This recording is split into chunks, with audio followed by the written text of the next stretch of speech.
Pangalawa ay di sasawa, katiging kuluwain. Sa tumay Tuhan huy leto'y tongin,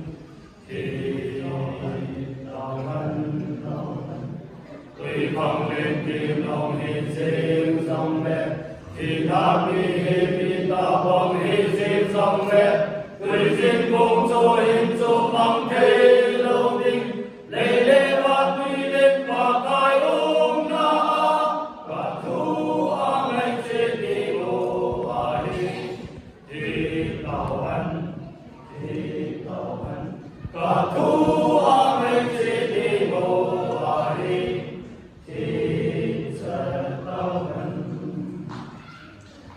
Đem vài xin ba cái cây mà lung không ta in ta về cả lung không này na về không thô bin này hồ đi chọn xin na lệ gần thầy na cả na cả sụt ta mang đi con ta hi lại ốp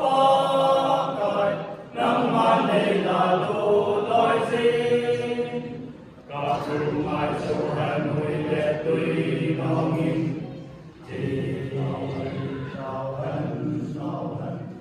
tuy không đến khi nó hy sinh dòng lệ, thì ta đi ta bằng hy sinh dòng lệ, tuy xin cùng cho hình cho bằng thế lâu tình, để lễ phát tuy lên và cài ôm na, và thu ang anh sẽ đi ngô ai.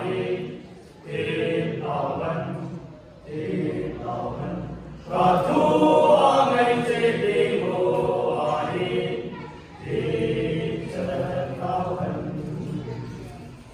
Và quay đi ra na đây này, huy lên huy lòng thì thiên ta. Lung môn đi sang địa sơn ba tài, lăng nghe hoàn gạo nông chung. Này quốc sinh yên ô lần đăng bu, này đã hạ kỳ đã ta. Ít bà ta ít nằm mà lâm sang yên tìm, na ít ta tin cho đô nghe. Cả thu mai thu hành huy lệ tuy nó nghìn, thì tao hẹn. Tuy không đến khi tao hy sinh dòng mẹ, thì ta đi hết đi ta bằng hy sinh dòng mẹ, tuy xin cùng cho hình cho bằng thế lâu đi.